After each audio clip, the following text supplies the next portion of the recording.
हर मुल्क की एक फौज होती है जिस पर अपने अहले वतन की हिफाजत की जिम्मेदारी रहती है। लेकिन भारत जैसे शांतिप्रिय राष्ट्र के समक्ष एक विडंबना, एक कश्मकश रहती है, क्योंकि कहने को तो उसके पड़ोस में पाकिस्तान नाम का एक मुल्क है, लेकिन हकीकत यह है कि वो मुल्क नहीं, एक ऐसी फौज का जमावड़ा है जो अपने निजी स्वार्थ के लिए किसी भी हद तक जा सकता है। एक ऐसी फौज जो अपने वजूद और वर्चस्व के लिए किसी भी उसूल, कायदे और अनुशासन को नहीं मानती और अपने ही तथाकथित देश को दुनिया में एक मजाक बनाने से भी बाज नहीं आती। और इस तरह की सो कॉल्ड आर्मी, जिसकी तदवीर की सबसे बड़ी प्रोडक्शन टेररिज्म यानी आतंकवाद, दहशतगर्दी है, उसका मकसद अपने मुल्क की बेहतरी और हिफाजत नहीं, बल्कि भारत जैसे राष्ट्र की अमन शांति में खलल डालना है। लेकिन इतिहास गवाह है, हमारे देश की गौरवशाली और शांतिप्रिय सेना ने पाकिस्तान के एक एक नापाक मंसूबे का मुंह तोड़ जवाब दिया है और हमेशा देती रहेगी। समस्त राष्ट्र अपनी शौर्यवान सेना के पराक्रम और गौरव को सलाम करते, अपनी कृतज्ञता व्यक्त करते आज करगिल विजय दिवस मना रहा है। इस मुबारक मौके पर आज आकाशवाणी जम्मू ने अपने स्टूडियोज में दावत दी है भारतीय सेना के वरिष्ठ अधिकारी ब्रिगेडियर डॉक्टर विजय धीमन रिटायर्ड को, जो एक ऑथर हैं, इंटरनेशनल अफेयर्स के एक्सपर्ट हैं और युवाओं में सॉफ्ट स्किल विकसित करने के लिए कार्यरत हैं। ब्रिगेडियर डॉक्टर विजय धीमन जी, आपका हमारे स्टूडियोज में बहुत बहुत स्वागत। बहुत बहुत धन्यवाद, आपने मुझे यहाँ इनवाइट किया। सर, सबसे पहले तो आपको करगिल विजय दिवस की शुभकामनाएं। आपको भी बहुत बहुत और आपके दर्शकों को भी बहुत बहुत शुभकामनाएं। सर, करगिल विजय दिवस के 26 वर्ष हो रहे हैं। इन 2.5 दशकों में हमारी एक पूरी की पूरी पीढ़ी जो है वो युवा हुई है। आज के युवाओं को अपने राष्ट्र की इस अभूतपूर्व सैन्य गौरव गाथा के बारे में आप क्या जानकारी देना चाहेंगे? यानी कितना महत्वपूर्ण है भारत देश के लिए ये विजय दिवस? देखिए, सबसे पहले आपको ये समझना चाहिए कि ये वाली जो एक जीत थी, ये बहुत ही महत्वपूर्ण जीत थी। आप क्या 71 का 16 दिसंबर इस तरीके से हर साल मनाते हैं? 65 की वॉर को इस तरह मनाते हैं? नहीं मनाते। तो कारगिल दिवस जो है इसको आप जरूर मनाते हैं। एडवर्स इसका रीजन जो है, क्योंकि ये एक फुल फ्लेज वॉर नहीं होते हुए भी एक बहुत ही, अगर स्ट्रेटेजिक लेवल से देखें, टैक्टिकल लेवल से देखें, या कुछ इसमें कुछ ऐसी चीजें हुई जो दुनिया में आज तक कभी किसी ने ना सुनी ना कभी देखी। यानी कि ये जो युद्ध था, जो पाकिस्तानियों को एविक्ट करना था, पहले तो वो मानने को ही तैयार नहीं थे कि हमारी फौज है। और यानी यहाँ तक कि उनकी उदंडता देखिए कि उनके जो मारे गए सैनिकों के शव थे, उन्होंने वो शव लेने से इनकार कर दिया कि हमारे हैं ही नहीं जी। और उसके बदले में भारतीय सेना ने क्या किया? उन शवों को प्रॉपर रिस्पेक्ट के साथ उनको प्रॉपर बरियल दिया गया जी। तो ये एक भारतीय सेना की बहुत बड़ी दिव्य दृष्टि, आज बोले उनकी विशालता है। वैसे ही दुश्मन के बारे में आप कभी तारीफ करते हैं? अब पाकिस्तानी को हमने तो निकाला, पर ऐसा नहीं कि उन्होंने लड़ाई नहीं की या वो कोई दुबके हुए थे, वो भी काफी बहादुरी से लड़े हमारे साथ। उसके अलावा मैं बताऊं, ये युद्ध का जो अगुवाई की वो यूथ ने की। जितने भी यंग ऑफिसर्स थे वो आगे आए। अगर आप उनका कैजुअलिटी रेट देखें, किल्ड इन एक्शन देखें, वो वीज़ा-वी बाकी दुनिया से अगर कहीं पे भी कंपेयर करें, ये रेशियोज बहुत हाई थी। यानी कि वो जज्बा था जो पहले किसी ने कभी देखा ना सुना। बिल्कुल, विक्रम बत्रा जैसे बहादुर नौजवान। आपने विक्रम बत्रा की बात करी, 13 जैकरेफ के थे। मैं अगर आपको ले चलूं करगिल में, वहां फंक्शन भी हो रहा है जी जी। अगर मैं आपको पहाड़ी दिखाऊं, आप सोच नहीं पाएंगे कि इसको चढ़े कैसे। वैसे ही नहीं चढ़ सकते। और ये चढ़े कहां? जब दुश्मन उनके ऊपर ऑब्जर्वेशन के साथ फायर कर रहा है रात के टाइम पे, पर फिर भी वो रस्सियां लगा के चढ़े और अपने जवानों को आगे लेकर गए। और विक्रम बत्रा की कहानी तो कौन नहीं जानता। अभी आपने फिल्म देख ली शेरशाह। उस व्यक्ति ने जो बहादुरी दिखाई या जो कुछ भी उन्होंने किया, यानी कि एक जो उन्होंने कैप्चर किया ऑब्जेक्टिव, पाकिस्तानियों को वहां से खदेड़ा, उनको ऑलरेडी महावीर चक्र का अनाउंसमेंट हो चुकी थी कि इज ऑलरेडी महावीर चक्र। अब यहाँ पे कोई दूसरा आदमी होता, वो कहता अब मैं अपनी जान को जोखिम में क्यों डालूं, यहीं पे रुक जाऊं। महावीर चक्र बहुत बड़ी बात होती है, पर वो फिर भी आगे बढ़े। और परमवीर चक्र उनको किस लिए मिला? इसलिए नहीं मिला कि उन्होंने कोई पाकिस्तान के बंदों को मारा है, अपने जवानों की रक्षा करते हुए अपनी जान दी। यानी कि इंसिडेंट ये होता है कि जब एक जवान हमारा वहां उनके बंकर के पास फंस जाता है, तो उसकी वहां पे डेथ हो जाती है, उसकी बॉडी रिकवर करनी है। भारत की सेना में सिखाया जाता है कि अगर एक जवान का शव वापस लेने में हमें 4 और देने पड़े तो हम तैयार हैं। तो यहाँ पे उनके सूबेदार साहब जो उनके साथ थे, उन्होंने बोला साहब आप रुकिए। सूबेदार साहब मीन्स के करीबन 40-45 साल की उम्र होगी और ये बच्चा 22-23 साल का है, तो बच्चा ही है ना उनके सामने। बिल्कुल। उन्होंने बोला आप रुकिए, मैं जाता हूँ। उन्होंने बोला सूबेदार साहब आपकी बीवी है, बच्चे हैं, आपकी रिस्पॉन्सिबिलिटीज हैं, इसलिए मैं जाऊंगा। उन्होंने बोला नहीं मैं जाऊंगा। बोला हुक्म कौन देगा, यहाँ का कमांडर कौन है, मैं हूँ, तो मैं करूंगा। अब इससे बड़ी सेल्फलेस सैक्रिफाइस की एग्जांपल आप दुनिया में कहीं ढूंढिए जहां उनके पास ऑप्शन थी। वो बैठ के हुक्म दे सकते थे कि देखिए आप जाइए करिए, मैं आपको बता रहा हूं, मैं इधर से आऊंगा उधर से आऊंगा। कोई भी बहाना बन सकता था, लेजिटिमेटली भी बन सकता था, पर उन्होंने वक्त की नजाकत को समझा और उन्होंने बोला कि मैं जाऊं। और ये कहानियां ऐसी जो इस वॉर के बारे में है, जब आप सुनेंगे तब आपको लगेगा कि ये चीजें हमारी जो यूथ है, जो आपने बोला ना एक पूरी पीढ़ी बदल गई है, उन सबको पता होना चाहिए। बिल्कुल। और सबसे बड़ी बात, विक्रम बत्रा की जो गर्लफ्रेंड थी जिनसे उनकी शादी होने वाली थी, उस लड़की ने आज तक शादी नहीं, बिल्कुल, जबकि वो कभी भी किसी के साथ भी अपना घर बसा सकती थी। विक्रम बत्रा पूरी जिंदगी उसने अपने लगा दी कि इसके लिए। वो भी है। अच्छा, इसके अलावा विक्रम बत्रा तो एक नाम आप ले रहे हैं, हाँ। मैं तो यहाँ कई नाम गिना दूं, योगेंद्र यादव, संजय कुमार, और वैसे कई नाम हैं।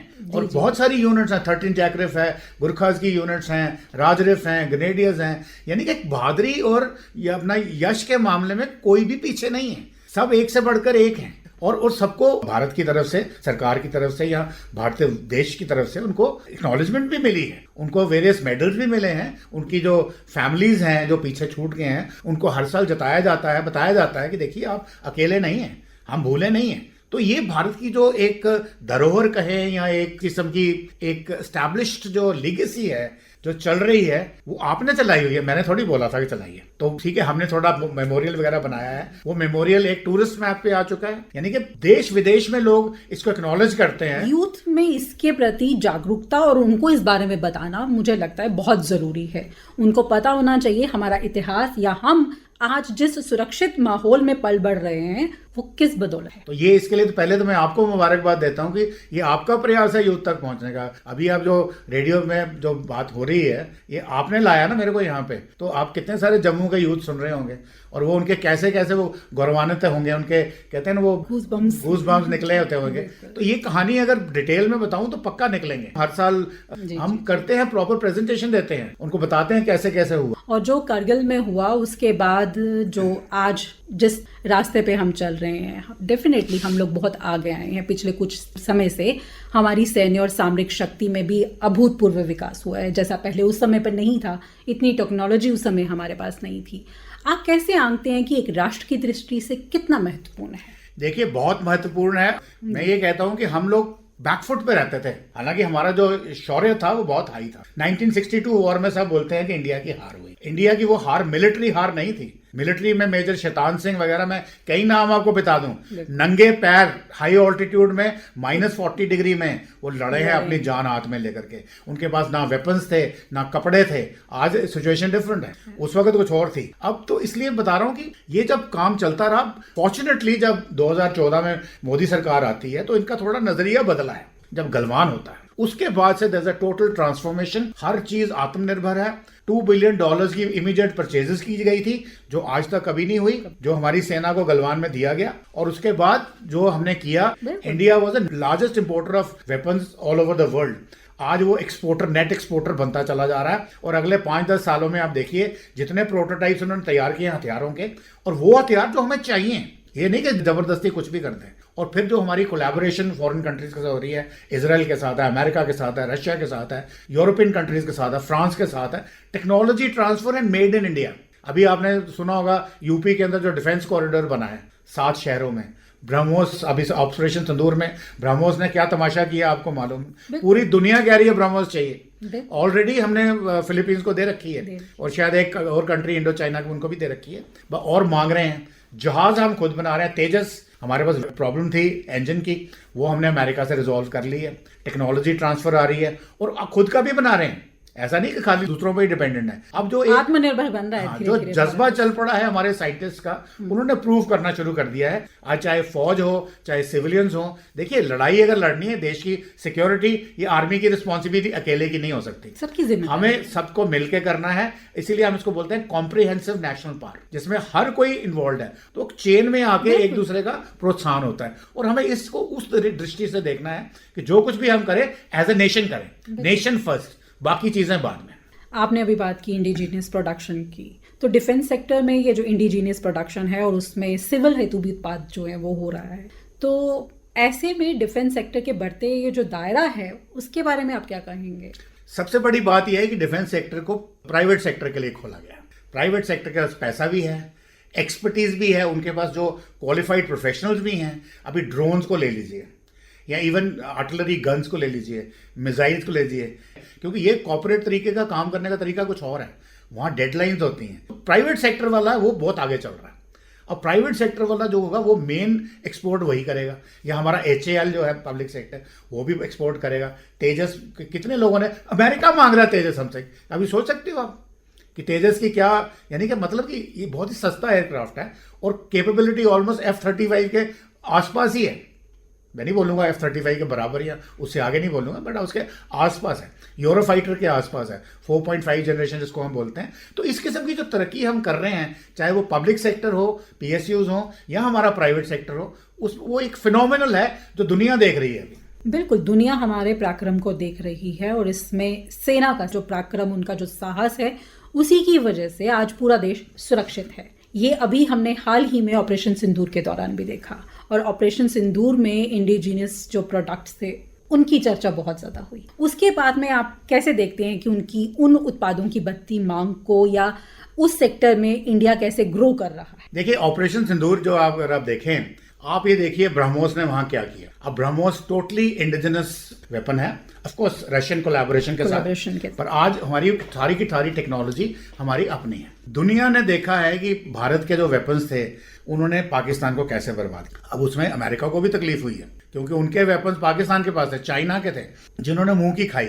अब जो वर्ल्ड ओवर जो बायर्स होंगे बाहर बैठे, वो क्या सोचेंगे, वो किसको प्रेफर करेंगे, वो भी एक बात आती है। दूसरा, युद्ध रुकवाया पाकिस्तान में, वो इसलिए हुआ कि उनको ये पता था कि कल को अगर ये वॉर चलती है तो भारत के पास ये नहीं कि ब्रह्मोस खत्म हो जाएगी या उसके कोई कंपोनेंट्स किसी दूसरे कंट्री से लेने हैं जो उस पर सैंक्शन लगा के रोक दिया जाएगा। यहाँ सब कुछ आत्मनिर्भर है, खुद बना रहे हैं, बनाते चले जाएंगे, और पाकिस्तान को जो 3 दिन में, हमने 3.5 दिन में जो मार मारी है और ज्यादा पड़ेगी। बिल्कुल, हालांकि ऐसा नहीं कि पाकिस्तान हम पे हमला नहीं करेगा, वो भी होगा, लॉसेस हमारी तरफ भी होंगे, बट ओवरऑल उनकी जो व्यवस्था है वो चरमरा जाएगी और खत्म हो जाएगी। बिल्कुल। तो ये दो चीजें जो हैं, ये इस ऑपरेशन सिंदूर से एक बहुत बड़ा लेसन निकल के आता है, जिसको हमें समझना चाहिए एज इंडियंस, एंड उसमें हमें गर्व होना चाहिए। भाई देखो, मैं भी दुनिया भर में ट्रैवल करता हूँ और मैंने देखा था आज से 30 साल पहले, 40 साल पहले जब हम कहीं जाते थे तो लोग हमें कैसे ट्रीट करते थे।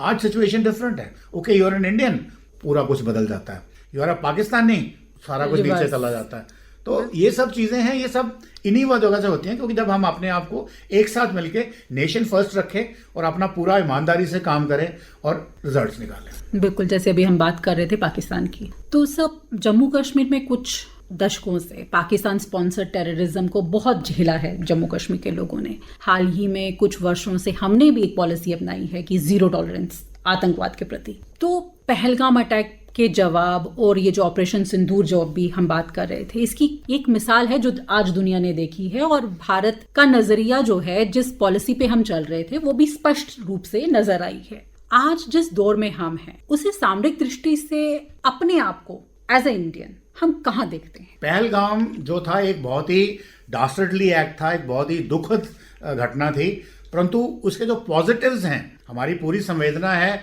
उन लोगों के जिन्होंने अपने प्रियजन खोए हैं, उसको मैं कम नहीं करता हूं, परंतु जो उसके बाद हमने रिएक्शन दिया या हमारी लीडरशिप ने रिएक्शन दिया, चाहे वो पॉलिटिकल लीडरशिप थी, चाहे वो मिलिट्री लीडरशिप थी, चाहे वो डिप्लोमेटिक लीडरशिप थी, जो भी था, उसको मैं डिप्लोमेटिक अलग से बोल रहा हूं क्योंकि पहली बार भारत की हिस्ट्री में हुआ है कि डिप्लोमेसी के इतने सक्सेस हैं।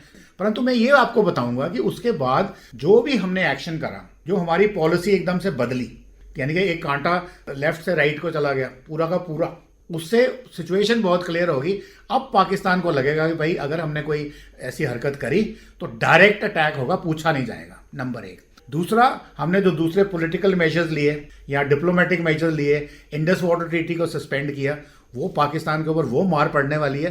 पहली बार पाकिस्तान के पंजाब प्रोविंस में मार पड़ेगी, और जो सारे हुक्मरान हैं वो सारे पंजाबी हैं। सिंधियों को वो कुछ नहीं समझते, बलोची तो उनके साथ इंडिपेंडेंस डिक्लेयर कर रहे हैं, और अभी खैबर पख्तूनवा वालों ने भी शुरू कर दिया। चाहे वो इकट्ठे बैठे हैं, पॉलिटिकल, मिलिट्री, एक ही जगह पे डिप्लोमेट्सी, सारे हमारी जो नेशनल सिक्योरिटी एडवाइजर हैं या जो हैं, सब इकट्ठे बैठ के जो भी डिसीजन लिए हैं वो इकट्ठे लिए हैं। यानी कि जो सिनर्जी बनाई है ये पहली बार देखी है। सब एक साथ होके एक मुद्दे पे इकट्ठे होके काम कर रहे हैं, ये तो सबने देखा है। और अब की जो हमारी पॉलिसीज हैं जिस पे हम आगे चल रहे हैं वो भी इससे साफ जाहिर करती हैं। ऑपरेशन सिंदूर के बाद हमारे डेलीगेशंस अलग अलग कंट्रीज में गए, उसका भी असर हमने देखा। इसका ये मतलब जो मेरी समझ में से निकलता है कि भारत जो है अब किसी से डरता नहीं, आज आत्मनिर्भर है और अपनी रक्षा के लिए वो कुछ भी करेगा।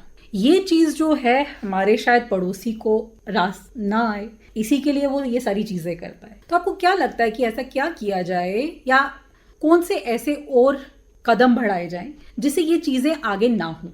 देखिए, सबसे पहले आप ये समझिए कि पाकिस्तान और हिंदुस्तान पहले बने क्यों थे। ये ब्रिटिश ने अपने पर्पस के लिए पाकिस्तान बनाया था। वो हिंदू मुस्लिम की जो कहानी है ना, वो बाद में गढ़ी गई थी। बिल्कुल। मुगलों के राज में क्यों नहीं हुए हिंदू मुस्लिम? जब मुगल रूल कर रहे थे तब क्यों नहीं इस्लामिक कंट्री बना? ये सब ब्रिटिश की थी, तो उसको रखिए। अब पॉइंट ये है, इस वक्त पाकिस्तान की जो लोकेशन है उसकी वजह से वो कंट्री जो है रेंटेबल है। रेंटेबल मतलब कोई भी उसको पैसे देके खरीद सकता है शॉर्ट पीरियड ऑफ टाइम के। चाहे वो चाइना है, उसने अपना सीपेक चला रखा है, चाहे वो अमेरिका है, वो कहता है ईरान पे अटैक करना, तुम्हारे बेसिस चाहिए। अगर रशिया आता ऊपर से, तुम्हारे बेसिस चाहिए। इंडो पैसिफिक में लड़ाई लड़नी है तो शायद तुम्हारी जरूरत है। अब हमने डेलीगेशन इसलिए भेजे, हमने बोला कि अगर हम चुप करके बैठे रहेंगे तो जो भी नैरेटिव मार्केट में आएगा, और पाकिस्तान की जो आईएसआई है, उनका जो आईएसपीआर है, उन्होंने लेबोरेटरीज बना रखी हैं सोशल मीडिया, वो बहुत जबरदस्त प्रोपेगेंडा करते हैं, पैसे खरीदते हैं। वर्ल्ड ओवर के जितने Wall Street Journal, Washington Post, Al Jazeera, इनकी गार्डियन, इनके जर्नलिस्ट को खरीद रखा है उन्होंने कि आप हमारी बात करिए ताकि दुनिया को लगे हम सही हैं, इंडिया खराब है। तो ये जो डेलीगेशंस गए, ये उन्होंने, एक तो ऑल पार्टी डेलीगेशन थे, एंड ये रियलिटी है। अब क्या है कि दुनिया भर में लोगों को ये पता चल गया है, क्योंकि दुनिया आज की डेट में एक बड़ी इंटरकनेक्टेड दुनिया है। अब चूंकि हम पहले ही अपने पत्ते खोल के बैठे हैं कि देखिए उन्होंने ये किया, अब हमने फॉर सेल्फ डिफेंस, ये तो यूएन भी हमें राइट देता है, उसके लिए अगर इन्होंने अब दोबारा किया तो हम अटैक कर। उनको पता है कि उस अटैक की क्या भीषणता क्या होगी, ग्रेविटी क्या होगी, वो आपने देख लिया। आपके न्यूक्लियर एसेट्स भी, वो आपके अभी सैटेलाइट रिपोर्ट्स आ गई थी कुछ 6 दिन पहले, टीवी के ऊपर आपने देखा होगा। उनके कमांड सेंटर्स, उनके एयर डिफेंस खत्म किए, और ये तब किए जब पहले हमने उनको सिर्फ टेररिस्ट ठिकाने 9 मारे थे, पर उन्होंने जब काउंटर अटैक किया, हमारे यहाँ टेररिस्ट तो थे ही नहीं, हमारे सिविलियंस को मारा, आर्मी को मारने की कोशिश की, उसके रिटेलिएशन में हमने उनकी आर्मी को खत्म किया। तो इस किस्म की जो डिप्लोमेसी चलती है, उसके हिसाब से पाकिस्तान को कहीं ना कहीं पे थोड़ा सा एज मिल जाता है, क्योंकि वो रेंटेबल है। आज जैसे अभी आप बात कर रहे थे, बहुत सारी कंट्रीज में कन्फ्लिक्ट्स हैं, तो युद्ध और आतंकवाद की त्रासदी से दो चार है ये पूरी दुनिया। ऐसे में भारत देश में शांति का, जिसको एक दूत माना जाता है, जो हमेशा से शांति प्रिय रहा है, ऐसे में इंडियन आर्मी की भूमिका इस शांति प्रिय देश को कायम रखने में आप कैसे देखते हैं कि कैसी भूमिका? बहुत बढ़िया सवाल आपने पूछा है। पहली बात तो मैं एक वही बहुत बार बार रिपीट करते हैं, if you want piece be prepared for war. ताकतवर रहोगे तो शांति रहेगी, कमजोर रहोगे, जो हमने पिछले अपने 1000 साल के इतिहास में देखा है, कमजोरी से ही मार खाई है, वो माइंडसेट अब बदल गया। सारे के सारे शहरियों ने, सिटीजन्स ने इकट्ठे मिलकर करना है। एक आतंकवादी, उसको पता है मिलिट्री कहाँ है, पुलिस कहाँ है, सिक्योरिटी फोर्सेस, उनको वो अवॉइड करेगा, क्योंकि उनकी लोकेशन वो पहले रेकी करके आता है, पूरी इन्फॉर्मेशन लेके आता है। पर उसके अलावा जो सिविलियंस हैं उनको अवॉइड कर सकता है। खाना कहाँ से लेगा वो? कहीं छुपने की जगह, स्पाइडरमैन बन के तो नहीं आता ना। तो वो जो सिविलियन उसको वॉच कर रहा है, उसको भी आके सिक्योरिटी फोर्सेस को बताना कि मैंने देखा। ये जो रिक्वायरमेंट अब अभी कारगिल जैसी पहाड़ियों में, अगर वो चारवाए बकरवाल हमारे साथ ना चलें, हमें क्या पता चलेगा? ये लोकल सपोर्ट बहुत जरूरी है। ये 14-15 हज़ार फुट की पहाड़ियां हैं, बिल्कुल बैरन है। यहाँ अगर आप तराल की तरफ आते हैं कश्मीर के अंदर, जहाँ पहलगाम हुआ, वो थिकली फॉरेस्टेड है, वहां बंदा को छुपा हुआ उसको आप ड्रोन से भी नहीं ढूंढ सकते। और वहां पे आप कितनी पेट्रोलिंग करेंगे, आर्मी कितनी जाएगी, कितनी आर्मी लगाएंगे, हर जगह पे आर्मी को डिप्लॉय नहीं कर सकते। हर सिटीजन को आप वर्दी पहना खड़ा कर देंगे, ऐसा तो हो नहीं सकता। तो इसलिए जिसका जो जो रोल है, जो जो जहां पे है, अगर वो वहां से ही बोले कि मैं भी एक योद्धा हूं आतंकवाद के खिलाफ, मेरी रिस्पॉन्सिबिलिटी ये है, और एक सिस्टम प्लेस में हो। हम बड़ी देर से बोल रहे हैं, विलेज डिफेंस गार्ड्स की बात करते हैं हम, बकरवाल की बात करते हैं, ह्यूमन इंटेलिजेंस की बात करते हैं, उसी के बाद ही आतंकवाद की जो समस्या है वो। बिल्कुल। तो जैसे हमारे यहाँ पे सबसे ज्यादा JNK में बहुत डिफिकल्ट ट्रेंड्स हैं, बहुत ऐसी जगह हैं जहाँ पे जाना संभव नहीं है। तो लोकल्स की इन्वॉल्वमेंट, यूथ को इसमें इन्वॉल्व किया जाता है। अनफॉर्चुनेटली जो यंग बच्चे हैं जिनमें इतनी समझ नहीं है, ऐसे में आतंकवाद उनका फायदा उठाते हैं, आतंकवादी आके उनको इसमें टेररिज्म में इन्वॉल्व करते हैं, उनको एक तरीके से एक्सप्लॉइट करते हैं। सच्चाई ये है कि यंगस्टर्स को एक्सप्लॉइट करते हैं हमारे ये जो कंट्री में आतंकवादी आते हैं। तो भारतीय सेना हमारे युवा वर्ग की कैसे सहायता कर सकती है? आर्मी ऑफिसर होने के नाते आप जम्मू कश्मीर के यूथ और बच्चों से क्या कहना है? देखिए, सबसे पहले मैं आपको ये बताऊं कि जम्मू कश्मीर में जो सबसे बड़ी प्रॉब्लम यूथ के साथ आतंकवादियों द्वारा फैलाई है वो है ड्रग्स। अब ड्रग्स को कंट्रोल करना है, उसके लिए बहुत सारे अभियान भी चलाए जा रहे हैं। दूसरा जो उनका आतंकवादियों का तो है what you call modus operandi, पहले तो वो कोशिश करते हैं रिलीजियस रेडिकलाइजेशन, इस्लाम खतरे में। मैंने आतंकवादियों को इंटरव्यू किया जो पाकिस्तान से आए थे जब मैं सर्विस में था। वो कहते हैं सर हमें तो बताया जाता है कि यहाँ इस्लाम खतरे में है, यहाँ तो कुछ हो नहीं रहा, पर यहाँ तो मुझे लगता है कि पाकिस्तान से भी ज्यादा आजादी है इस्लाम को मानने की। और फिर जब हम ये समझते वापस जाते हैं तो हमें इनकमिंग वालों से मिलने नहीं देते ताकि हम उनको बोलें भैया देखो गलत बता रहे हैं। ठीक है, तो radicalisation is one way we are doing. Secondly देखिए, हम लोग मोस्टली हम गरीब हैं, लालच से, अब जैसे एक गुजर के घर में खाना खाया, पहले तो वो मान नहीं रहे थे, जबरदस्ती गन की मौके और 5,000 रुपए दे दिए, जबकि उसका बिल होना चाहिए था 500 रुपए अगर किसी ढाबे में खाते हैं। तो वो कहता 5,000 मिल गया, अगली बारी तो मैं करूंगा। या फिर गन के भाई नहीं तो गोली मार देंगे, या फिर बोले अपना आधार कार्ड दो, अपना सिम कार्ड दो, सिम कार्ड उसी का यूज करके आधार कार्ड मैंने भेज दिया पीछे, अब मेरे निकलने के बाद पुलिस को इन्फॉर्म करोगे तो पीछे वाला आगे तुम्हें मारेगा। तो ये एक मोडस ऑपरेंडी है जिसको हमने प्रोटेक्ट करना है ताकि वो लोग हमारे साथ रहें। अब यूथ की जहां तक बात है, आपने जैसे दर्शकों को बताया कि मैं एडिशनल डायरेक्टर जनरल एनसीसी का था नॉर्थ ईस्ट रीजन में। एनसीसी जब क्रिएट की गई थी 1948 में, उसको भी बोला गया था second third line of defence with in the country. अगर वो एक्टिव डिफेंस नहीं थी तो सिविल डिफेंस तो थी। हमारे पास एनसीसी है, एनएसएस है, फिर हमारे पास ये गाइड्स एंड स्काउट्स हैं।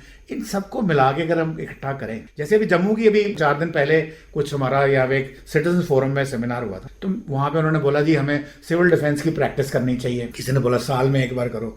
मैं कहा भाई साहब देखो, ऑपरेशन सिंदूर इज ऑन, मतलब लड़ाई जारी है, और आप जम्मू बॉर्डर टाउन हो, उसकी जो फील्ड आर्टिलरी है उसकी भी आप रेंज में हो, आतंकवाद की रेंज में हो, उसकी गन्स, हथियार, वेपन्स, जहाज, मिसाइल्स हर किसी की रेंज में हो। तो फिर मैंने बोला आपको चलो ज्यादा नहीं तो कम से कम हर महीने में किसी एक कॉलोनी में आप सिविल डिफेंस की प्रैक्टिस कराइए। जैसे जिस दिन आपका ये सिंदूर शुरू हुआ था 7 तारीख को, आपने देखा छन्नी हिम्मत में उन्होंने कोशिश की सोलर लाइट्स को बंद करने की, पता ही नहीं था कैसे ऑफ करनी है, तो तोड़ दी। अब ये कोई बात है? 71 में शायद उनको याद होगा कि भाई पाकिस्तान के जहाज आते तो लाइट्स आउट होती थी, तो उस लाइट्स आउट के चक्कर में तोड़ दी। अगर उनको समझाया जाता भाई आज जो है वो इतना जरूरी नहीं है, या फिर उनको बोला जाता कि ये सोलर लाइट है इसको ऐसे ऑफ करते हैं, समथिंग। तो एजुकेशन इज रिक्वायर्ड, और वो एजुकेशन में कहता हूँ एक बच्चे को पता होनी चाहिए, पूरे प्रोसेस के बारे में आपको जानकारी होनी चाहिए। जैसे आपको पता नहीं आपकी उम्र मुझे मालूम नहीं क्या है, बट 71 में मैंने देखा, 65 में भी देखा मैंने, घरों के अंदर मोर्चे खोदे जाते थे। तो ये सब ट्रेनिंग उस वक्त थी, आज नहीं है। इसलिए सिविल डिफेंस जो इंटरनल सिक्योरिटी है इसकी प्रैक्टिस बहुत जरूरी है, स्पेशली जम्मू वासियों। और यंगस्टर्स जो हैं उनको इसमें कैसे इन्वॉल्व करेंगे? यंगस्टर्स जो है उनको सिविल डिफेंस एक ऑप्शन है, नहीं जैसे एक्सप्लॉइट करते हैं ना लोगों को, उससे कैसे बचाएंगे बच्चों को? नहीं, बच्चों को बचाना नहीं है, बच्चों को भागीदार बनाना है कि बच्चे ज्यादा जोश में होंगे, ज्यादा एक बड़े एसेट बनेंगे। जैसे मैंने आइजोल में देखा है, मिजोरम में, जो नॉर्थ ईस्ट में मैंने बोला पोस्टेड था, तो एक दिन मैंने देखा बहुत सारे बाइक सायरन बजते जा रहे हैं, सारे यंग लोग भाग रहे हैं। मैं क्या हुआ क्या फलानी जगह पे किसी गाड़ी का एक्सीडेंट हो गया, एक बच्चे की जान चली है, सब उसको रेस्क्यू करने। तो इस किस्म की जो ऑर्गेनाइजेशन भावना वो हमें जम्मू में क्रिएट कर। तो यही भावना के लिए सबसे जरूरी है ना कि सेना जो है, या सबसे पहले क्यों सेना, इसलिए क्योंकि डिफेंस जो हमारा है वो उसी से जुड़ा है। बच्चे जो एक्सप्लॉइट हो रहे हैं आतंकवाद के नाम से, उनको भारतीय सेना बहुत सारे कार्यक्रम में जोड़ती है, युवा एक्सचेंज प्रोग्राम्स,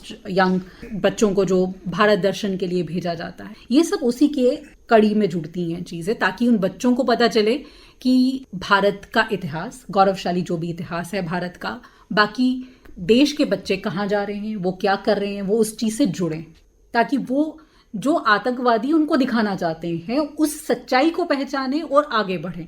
देखिए, यहाँ पे आपको मैं दो चीज़ें बताना चाहता हूँ, एक पॉजिटिव है और एक नेगेटिव है जी। अब ये मेरी ऑब्जर्वेशन है। क्योंकि मैं टेररिज्म एक्सपर्ट हूँ, मेरी पीएचडी भी, one of the PhDs is in terrorism in JNK, तो मैं घूमता रहता हूँ दूर दराज इलाकों में। कुपवाड़ा में चले गए, वहाँ पर सर्व भी किया हुआ है, पाडर में चले गए, किश्तवाड़, भदरवा, तो वहाँ मैंने यूथ से बात करी। मैं कहा भैया बताओ कि आप क्या सोचते हो, आप नहीं सर हम तो उसे आतंकवाद के खिलाफ हैं। मैं कहा जस्ट बिकॉज मैं फौजी हूँ मुझे बताना ये आपके लिए मजबूरी है? कहते नहीं सर। मैं कहा फिर बताओ, कन्विंस करो मेरे को। कहते सर बुरहान वानी का शौक चला था, हर बच्चा कश्मीर का उठ के शुरू हो गया था कि डांगरी पहन के गन के साथ फोटो खिंचाने का सोशल मीडिया में। तब कहते आज की डेट में हम सबको समझ में आ गया है कि अगर वो लाइन जाएंगे तो आपकी जो जिंदगी है, इसको शेल्फ लाइफ बोलें, 3 हफ्ते से 3 महीने से ज्यादा नहीं है। बुरहान वानी के जैसा ही आपका भी हशर होगा। और साथ में जो पीछे आपके भाई बंधु माँ बाप, उनका भी NIA SIA उनकी जान खा जाएंगे, उनके घरों पे बुलडोजर चल जाएंगे। तो पता एक तरफ तो ये सिनेरियो है और ये पाकिस्तान बोल रहा है, और हमने देखा पाकिस्तान का क्या हाल रखा है जिसके कहने पे हम चले। आज हमारे पास टीवी है, इंटरनेट है, हर कोने में हमें नजर आ रहा है इंडिया कहाँ जा रहा है, बिल्कुल पाकिस्तान कहाँ जा रहा है। तो हमें तो इस भागीदारी में, खुशहाली में शरीक होकर के इसमें से अपना भागीदार बन के अपनी लाइफ को अच्छा करें, खुशहाली और पीस लाएं ताकि हम तरक्की करें। तो ये बहुत बड़ी पॉजिटिव डेवलपमेंट थी। पहलगाम होता है, जम्मू और कश्मीर, ये दो जो डिविजन्स हैं हमेशा एट लॉगर हेड्स रहे हैं। उस दिन दोनों एक ही पेज पे थे, बिल्कुल आज भी एक ही पेज पे हैं। कभी देखा आपने ऐसी? ये पॉजिटिव्स हैं। अब नेगेटिव आपने बोला, विजिट्स होती हैं ऑपरेशन सद्भावना में। अब मैंने भी कुछ बच्चों को इंटरव्यू किया, मैं कहा बेटा क्या देखा आपने? बड़ा लंबा था, एक छोटी सी बात बता दूं कि आपका समय मेरे ख्याल में प्रीमियम पे है। उन्होंने बोला सर हम गए, हमने देखा हिंदुस्तान में खूब लाइटें जल रही हैं, बड़ा खुश, बड़ा मज़ा आया हाँ हमें देख करके। तो फिर हमें बोला गया कि देखो ये इसलिए जल रही हैं कि तुम्हारे घर में अंधेरा है, बिजली तुम्हारे घर में पैदा हो रही है और वो हिंदुस्तान में आ रही है। It is not a black and white, ये ग्रे जोन है जिसमें हमको, मैंने क्या बोला कि भारतीय सेना, आर्मी, नेवी, एयरफोर्स, सारे police, BSF, security forces plus हर सिटीजन इसका भागीदार बनना चाहिए। जब वो बनेगा ऑब्वियसली इसके अलावा आतंकवाद का खात्मा नहीं हो सकता। बिल्कुल सर, आप हमारे स्टूडियोज में आए और आपने हमें और स्पेशली हमारे श्रोताओं को इतनी सारी जानकारी दी, उसके लिए आपका बहुत बहुत धन्यवाद। बहुत बहुत धन्यवाद, और आपके श्रोताओं का भी बहुत बहुत धन्यवाद कि उन्होंने मुझे आधा घंटा झेला है, सुनी मेरी बात। इस कार्यक्रम को तैयार करने में तकनीकी सहयोग दिया कुदरतुल्ला ने। आलेख एवं वाचन स्वर श्रुति खजूरिया का, परिकल्पना एवं मार्गदर्शन N. गुलशन रैना का और प्रस्तुति आकाशवाणी के क्षेत्रीय समाचार एकांश की।